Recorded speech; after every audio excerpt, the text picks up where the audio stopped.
2016, 21 Savage was saying, fuck a deal.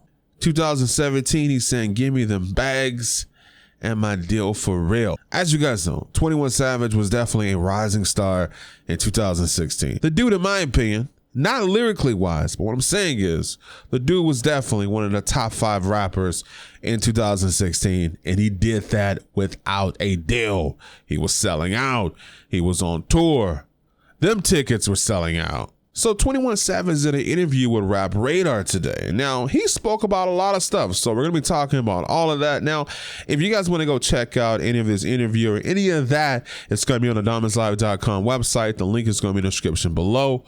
But listen to what your boy got to say here before you go check that out. So let's talk about a few things. We're going to talk about his new record deal. Also, we're going to talk about Drake and his arch nemesis, 22 Savage. So let's talk about that. In this interview, they asked him about Drake. Now, Drake has this stereotype that's going around, right? Like, everyone believes that Drake jumps on every wave. Like, as soon as someone's hot, he jumps on it, takes their buzz, and just jumps to the next wave. And everyone believes this is what happens. Now, I'm not saying that isn't what happened, but 21 Savage said that Drake has been messing with him for a long time. He said that Drake was one of those dudes that he would speak to before he was super hot. He said that Drake and him were speaking before Savage Mode. I got a feeling we're going to be seeing 21 Savage a lot on the album that is More Life. I think he's going to be all over that album, maybe 3 tracks. I'm calling it right now. 21 Savage is probably going to be on that album at least 2 to 3 times, man. 2 to 3 times he's going to be on that More Life album. And yeah. Now, this is going to piss off a lot of people that hate Drake. He said that Drake is a genuine person. He said he's a very nice guy. As you guys know, Drake gave this guy a Ferrari. Now, a lot of people believe that Drake was trying to court 21 Savage. No, not trying to get that booty, but he was trying to sign 21 Savage to OVO, and that's why he bought him that Ferrari. From what I've heard from this interview, man, he speaks very highly of Drake. You can tell that, like, this isn't like any fake bromance or anything. Like, he actually likes Drake. Moving on to the next thing, he spoke about 22 Savage. As you guys know, like, these two have been beefing with each other for a very long time.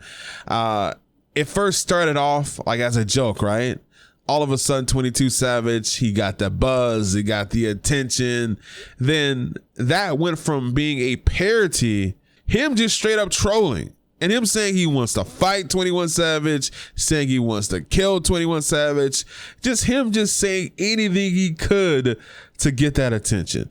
Now, 21 Savage came out and said, look, I don't have a problem with this guy. I got no problems with this guy at all, but which is 21 Savage's gang, right? I don't know. I'm not with that gang stuff, but I think he's in a gang called Savage. But he's like, look, don't claim the Savage gang and then say, fuck me. Like, you can't, like, that doesn't make any sense. He then used the analogy that it's like joining OVO, but then saying fuck Drake. Like, it doesn't make any sense. It's like joining Maybach Music and saying fuck Rick Ross. It just doesn't make any sense. Now, 22 Savage did respond to this whole thing, and he said fair. So it looks like there's going to be ends to the whole drama between 22 Savage and 21 Savage, man. At least it's looking this way. So that's a good thing. One less black man that's going to be dead. So yeah, we did all we can. And yeah. At the beginning of this video, I told you guys that he signed with a record label. Well, he decided to sign with Epic Records. Now, Epic Records right now, I believe it is owned by Lear Cohen and L.A. Reid. And I believe L.A. Reid is the head. I'm not sure, but 21 Savage came out and said that he signed with Epic Records because L.A. Reid is black. Then I think he went on to say, I'm black, he's black, who else is going to understand me? So that's what he had to say with that. Now, I wonder how Bobby Shmurda feels about this, because Bobby Shmurda probably felt the same way. He signed Epic Records, and when it all started to crash down, Bobby was looking like that freaking Mr. Crab meme, because like Epic Records wanted nothing to do with that murder conspiracy case that he was with, man. Like they didn't help the guy at all. Like they were not a Suge Knight Now, here's my thing, man. A lot of you guys out there, you guys are like, why? Like, there's a lot of things that L.A. Reid did and people just don't know. I mean, the guy worked with Whitney Houston, songwriting and producing. The guy was the first to sign Usher. Not only that, he helped bring Justin Bieber to Def Jam Records. Like, there's so many people that this guy has worked with and he's had his hand in their career. Like, it's just ridiculous. Like, I'm not going to sit here and go through all of his accomplishments, but just know that him being black is not on that list of accomplishments. You know what I'm saying? Like, now him signing with someone black, in a way, I think it should be saluted, especially if the person is a caliber of someone like L.A. Reid.